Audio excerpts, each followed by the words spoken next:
Hey guys, Spidoc here, formerly known as Like a Spider. I changed my name because that's a retarded name. I don't know why I picked that. I hope you like Spidoc because it's staying. Over the past... Oh my god. I did not think it had been this long, but it has been one full year. Over a year, actually, I believe. When was this made? This was made March 20th. Holy crap. Jesus. March 20th, 2019. That was my last video. Oh my god. It's crazy. Alright, so here's the entire premise of this video. Over that past, year and a half, I have gotten heavily into virtual reality. And I've been following someone known as Thrill. And he's a VR YouTuber, pretty much. That's his whole thing. And I saw his tweet. I thought, that would be a great video to come back. Just reviewing this, as he put it, this is a hilariously narrow view of the VR industry. Sorry, my voice is kind of raspy. It's 9:21 p.m. That's late for me. I usually sleep, regular schedule and stuff. I'm tired, alright? No. Okay, so I'm probably gonna edit this in, before I actually started reading this, but if you've never heard of Thrill, you should go subscribe to him. It's Thrill Seeker on YouTube. You go do that and follow him on Twitter also, because he's a cool dude. Here's the article. This thumbnail is actually really cool, though. I do think this thumbnail, that's a pretty cool thumbnail, honestly. I might yoink that, I might yoink that. Alright, so this is by the New York Times. So, yeah. January 5th, 2021, it was made today. It was made just this morning, just this afternoon. This article is part of the On Tech newsletter. You can sign up here to receive it weekdays. I don't think I will. You might never watch a movie in virtual reality with friends, despite what Facebook's Mark Zuckerberg suggested 5 years ago. You might never buy stuff with computer-based currency, Bitcoin. You might never sit around in a robot-driven car. Alright, so. Come on, shut up, phone. I'm gonna put this on silent, by the way. I'm so unprofessional. Alright, so I would just like to point out in this first part of the article, you might never watch a movie in virtual reality with friends. It's called Big Screen.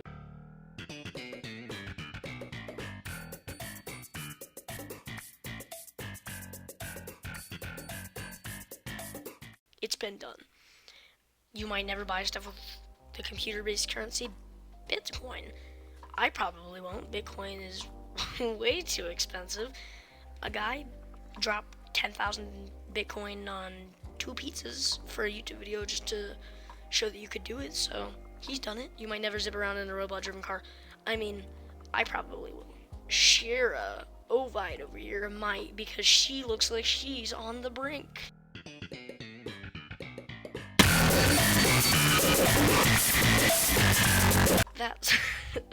That's edgy YouTube for you.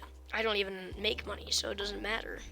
These technologies excite people's imaginations and hold enormous promise, but they may never be as widely used as their proponents hoped. And that's probably okay. Okay, so the point here is that the message isn't terrible. It's not bad. And change comes and you might not be able to experience it. Tech that you see in movies, you might never experience it, not in your lifetime. That's probably okay. It's okay, it's fine. You'll still live your entire life, and your entire life will not be affected by that. That's a good message. But in the context of this, it's not that good. They do hold enormous promise, that is facts. I heavily disagree with this.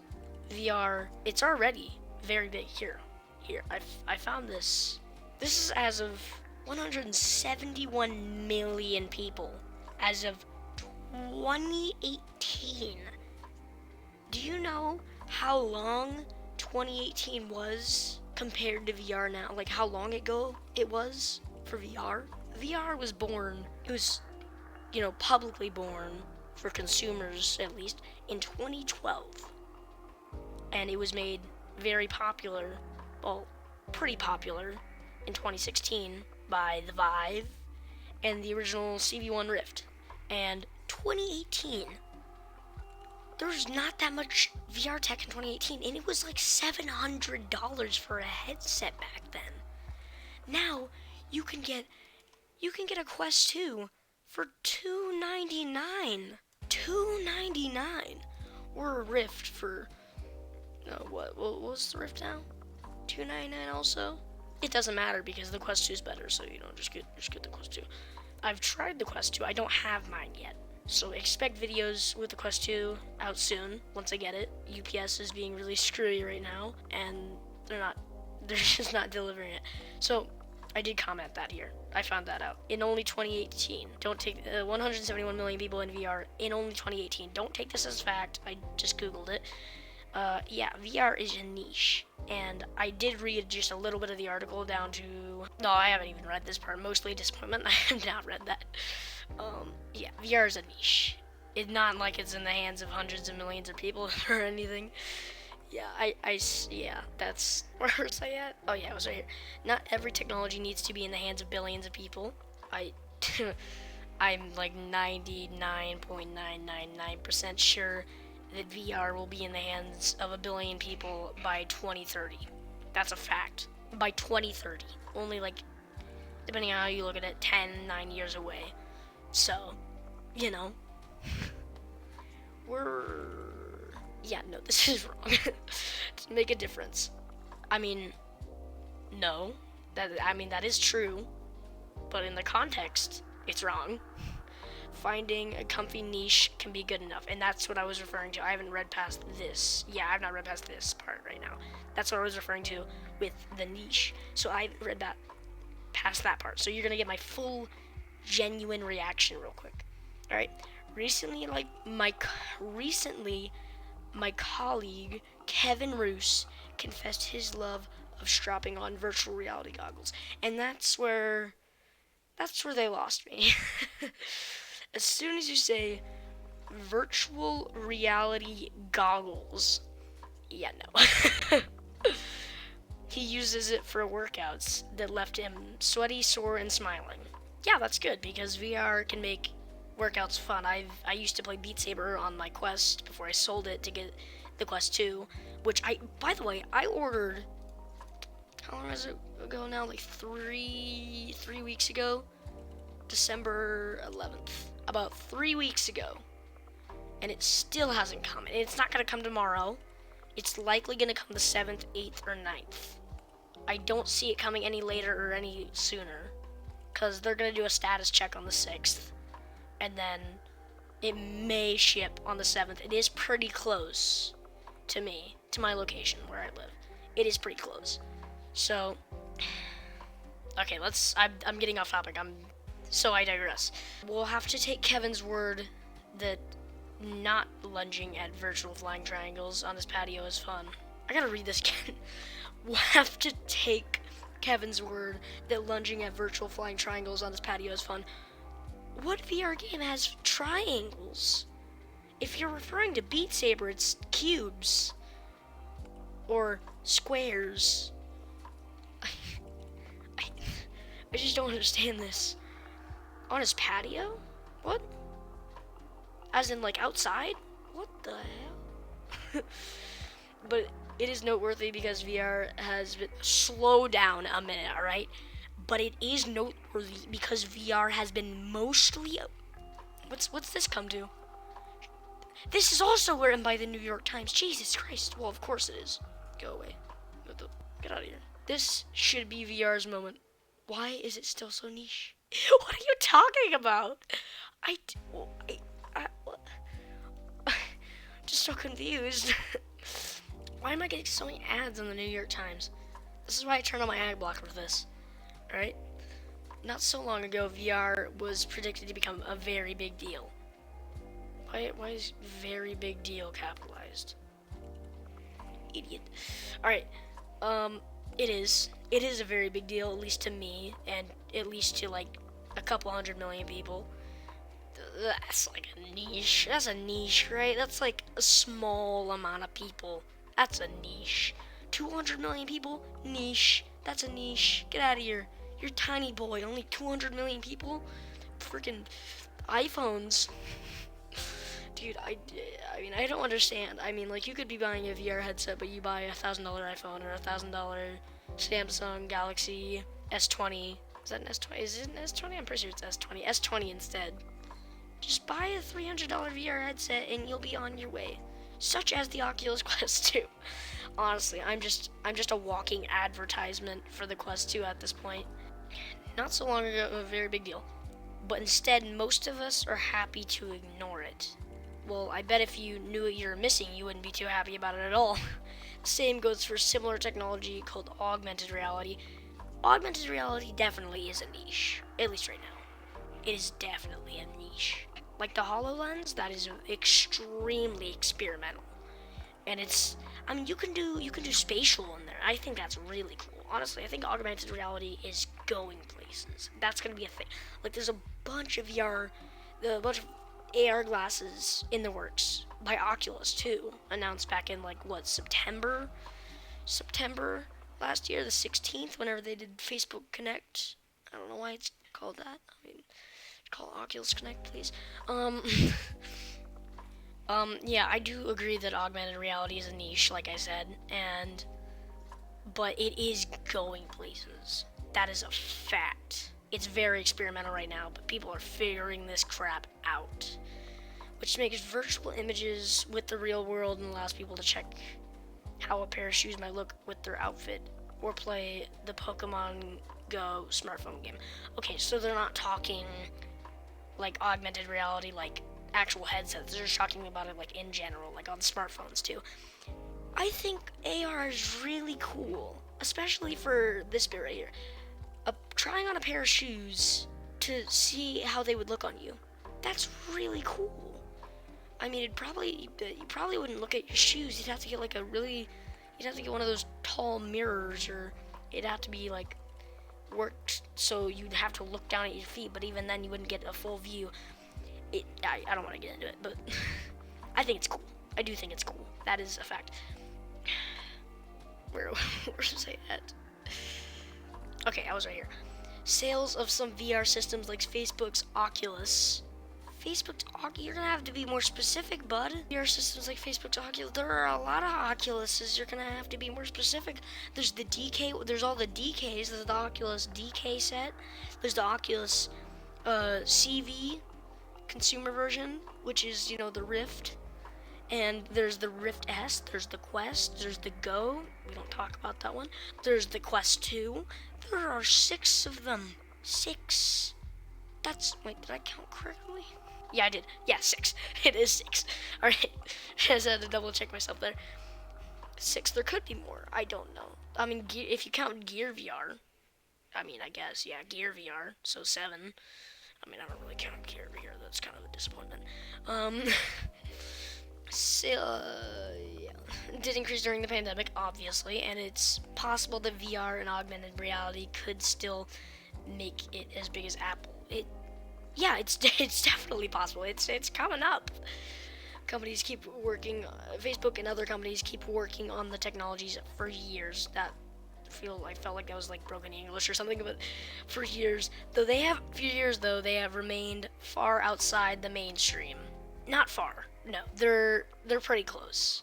They're not mainstream. No, not at all. No, they're not mainstream. But they are extremely close to mainstream. 200.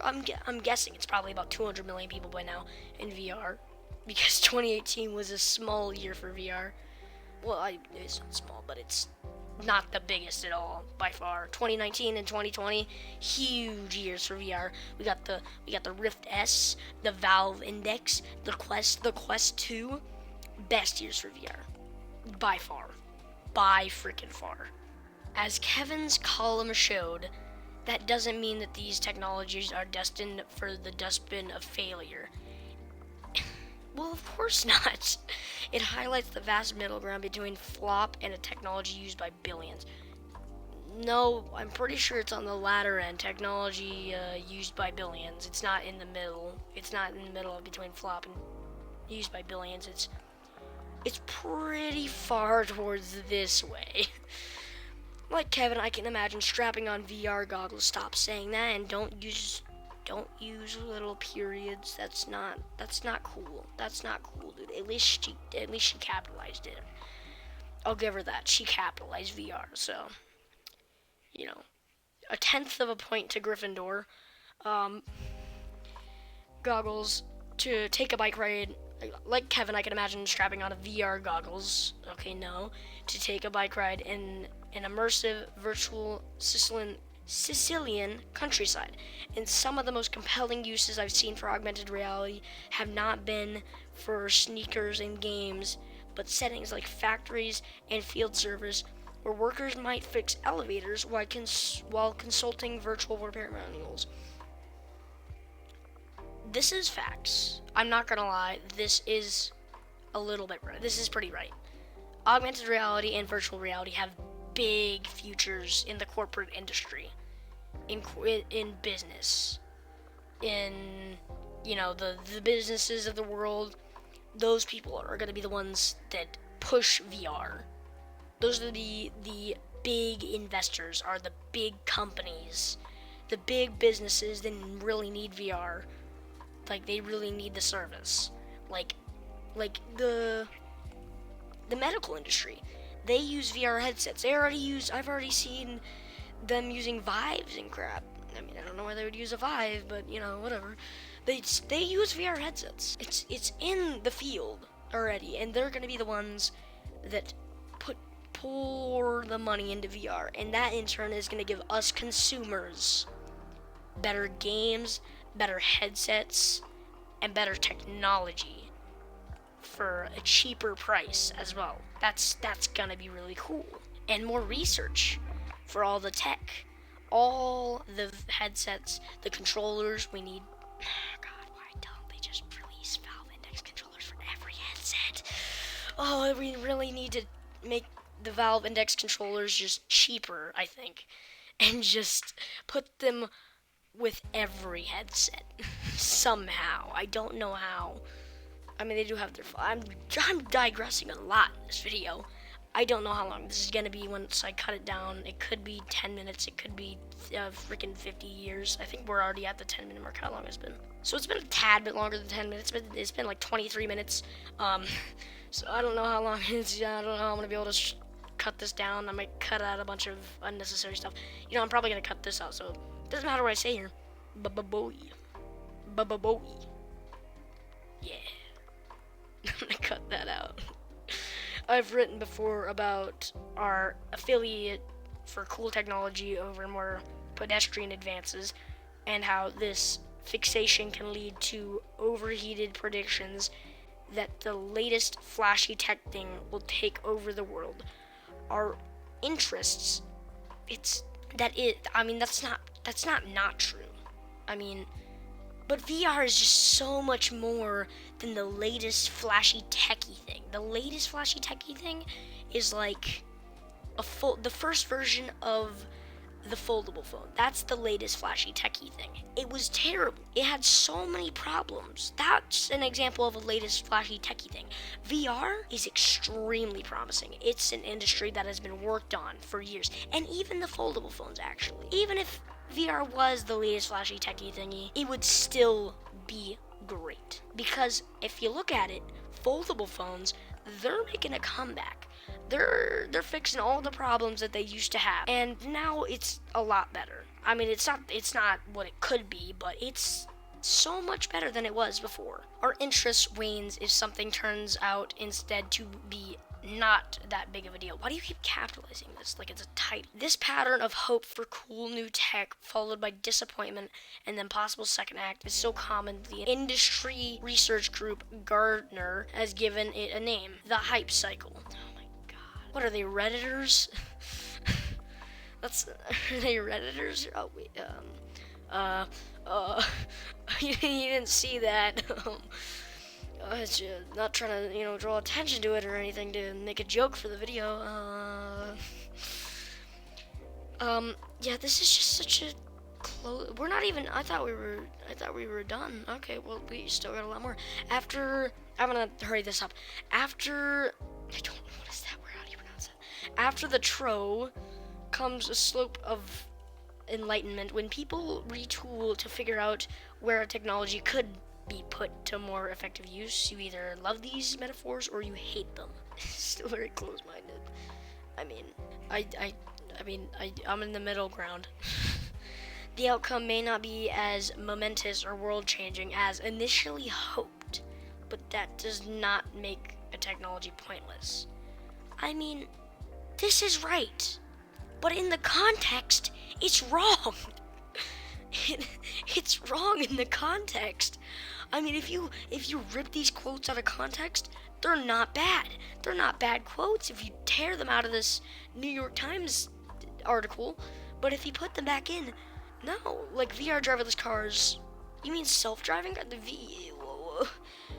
VR driverless cars is not the same as automated driverless cars. Oh, there's a comma.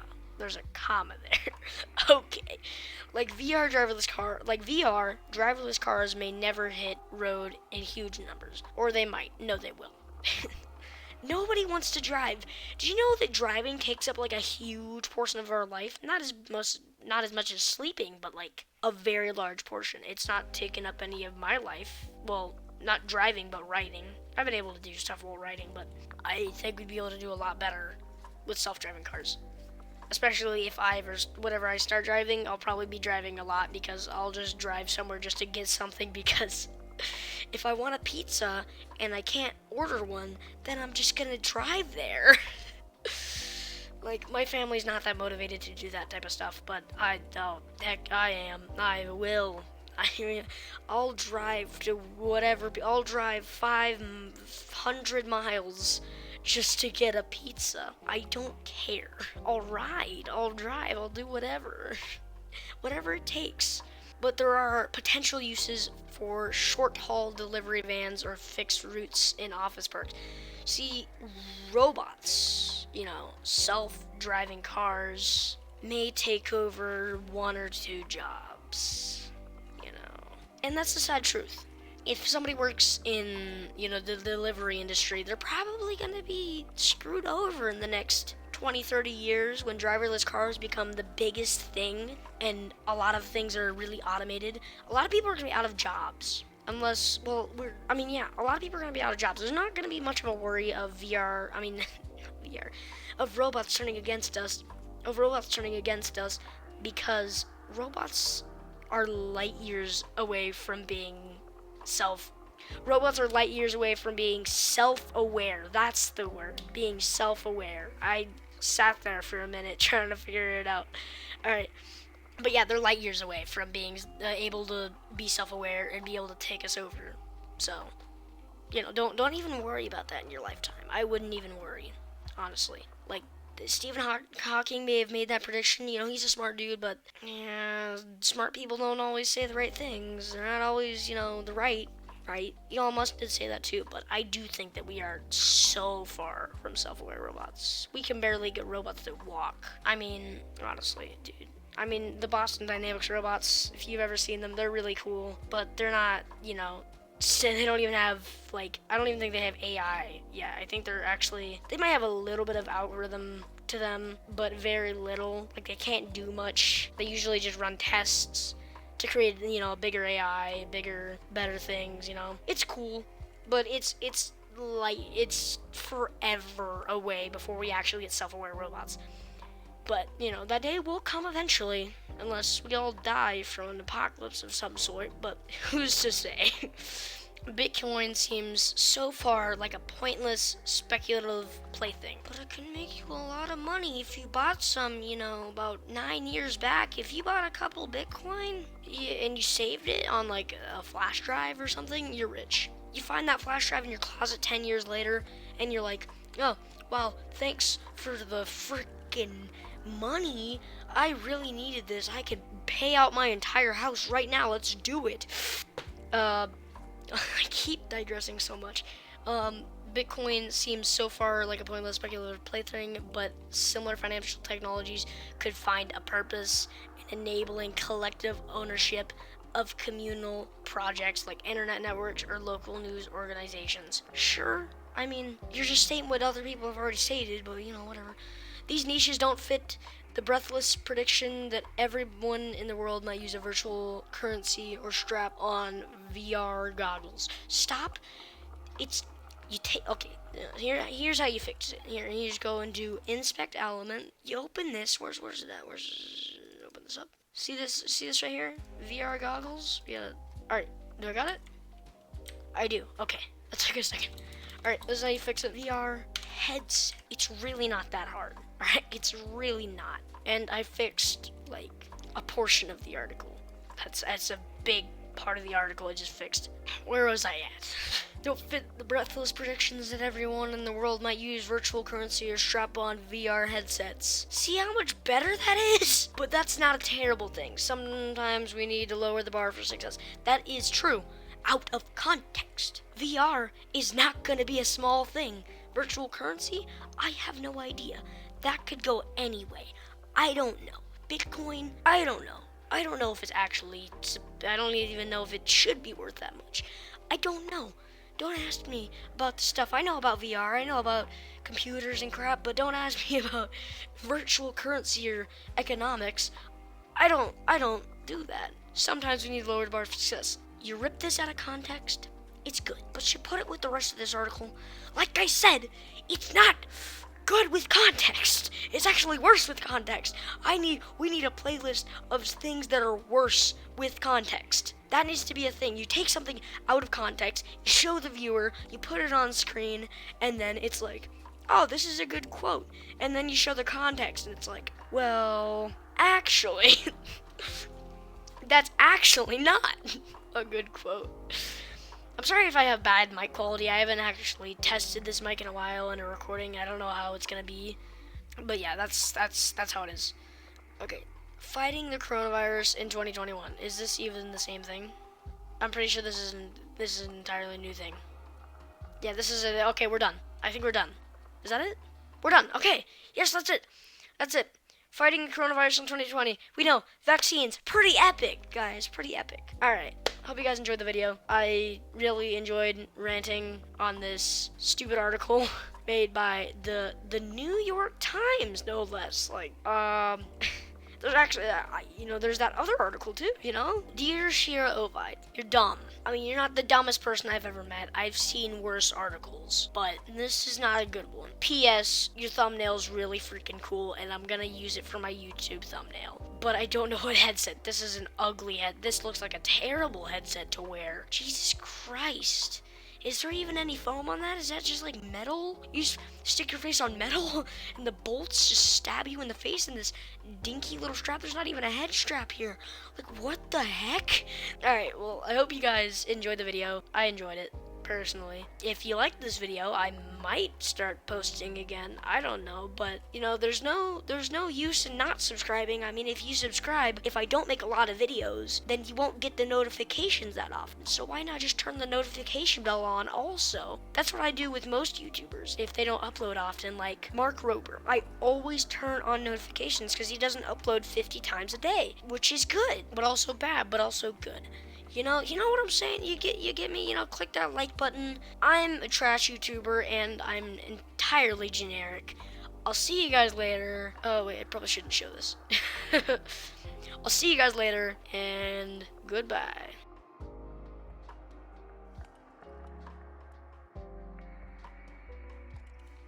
Or bye-bye, whichever one I use. I might not even cut this part out for the outro because it's like, like a funny haha blooper moment, I might, I don't know, it'll be a post-credit scene or something in the next Avengers movie. Alright, well, bye. Get out of here. Scram. Find your next video. Look at your recommended feed, you freaking narwhal.